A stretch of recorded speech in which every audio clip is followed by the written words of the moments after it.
E aí, como auge da patifaria,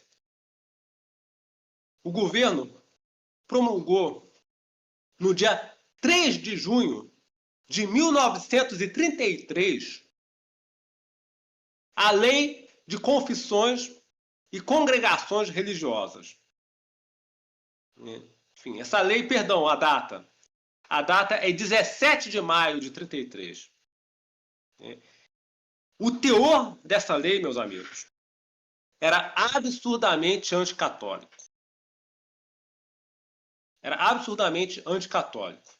Por quê? Essa lei determinou o seguinte: determinou que as escolas católicas, tanto primárias como secundárias, deveriam ser fechadas. Notem, ou seja, não eram escolas públicas do governo, eram escolas privadas, particulares, mantidas pela igreja. Determinou que as escolas católicas deveriam ser fechadas. Fixou uma data para o fechamento de todas as escolas. Então, as escolas confessionais foram proibidas na Espanha. Essa lei também determinou que as ordens e congregações religiosas deveriam se inscrever num registro do Ministério da Justiça para continuar funcionando, para ter permissão para continuar funcionando. Essa lei também regulamentava o culto público. Ou seja, o objetivo era fazer com que cada vez mais a igreja dependesse de permissão do governo para celebrar suas missas e procissões. Burocratizar basicamente isso. Quer realizar uma missa? Tem que obter permissão, licença do governo, marcar um dia. Quer realizar uma procissão? Tem que ir lá no governo.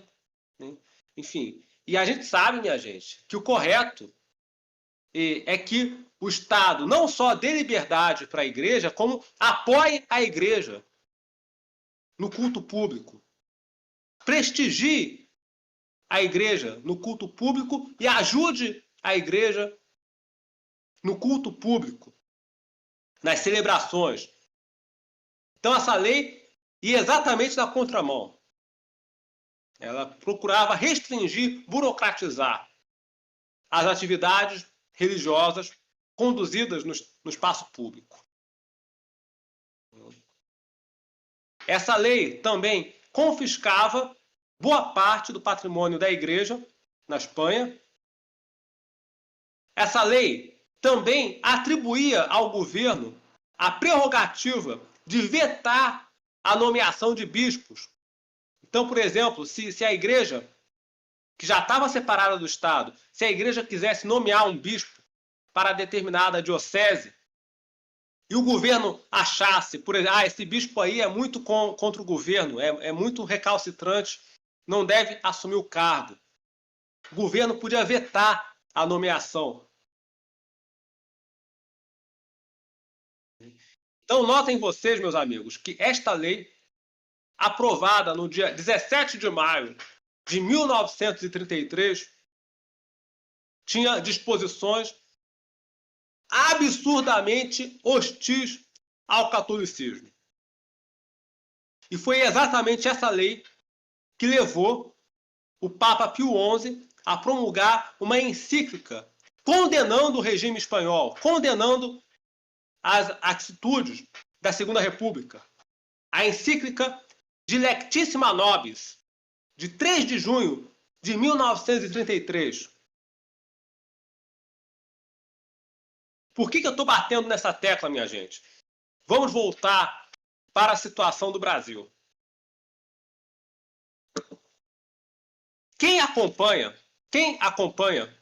o canal Trend Talk sabe que no mês passado, em setembro, eu gravei uma exposição analisando os programas de governo dos principais candidatos à presidência da República. Analisei o programa que o Jair Bolsonaro protocolou lá na Justiça Eleitoral. Analisei o programa do Lula, do Ciro Gomes, do Dávila lá, do Partido Novo, do Emael. Analisei com vocês programas desses candidatos, e tendo como referencial sempre, obviamente, a doutrina social da Igreja.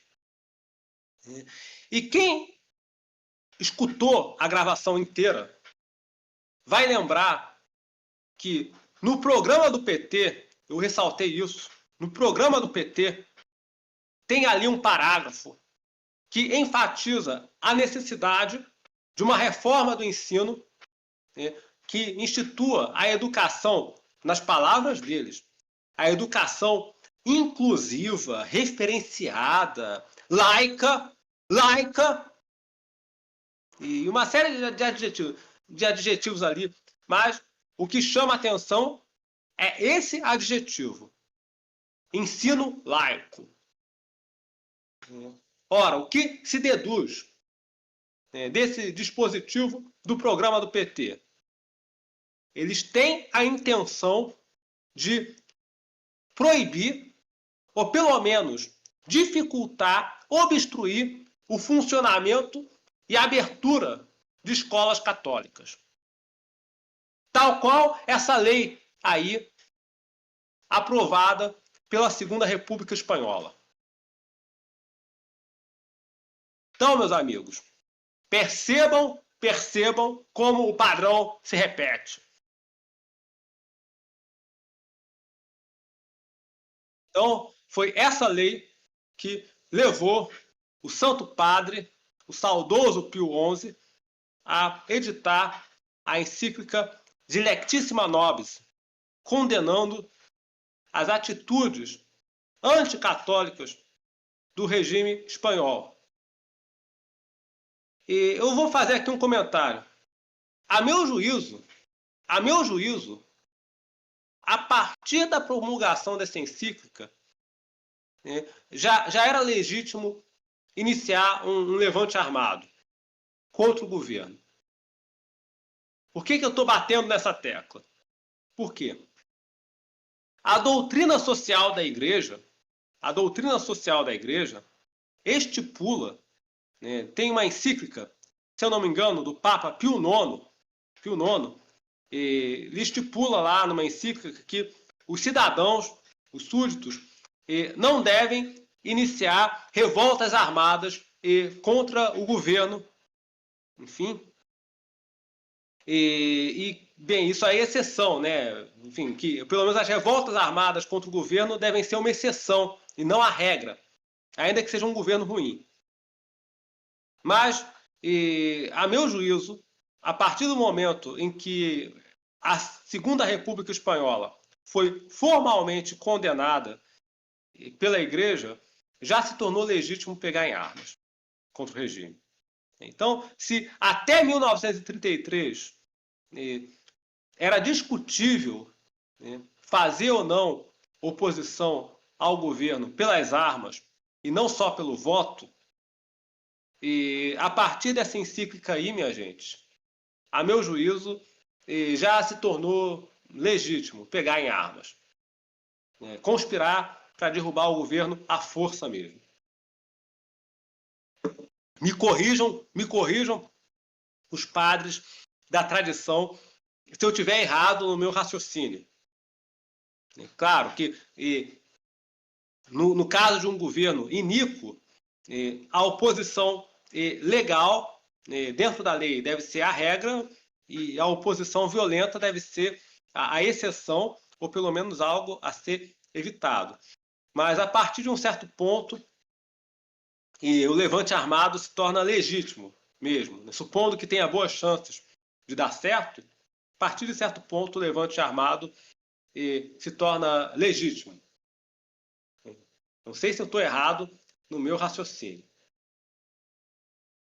Então, essa encíclica aí, de 3 de junho de 33, condenou formalmente a Segunda República Espanhola.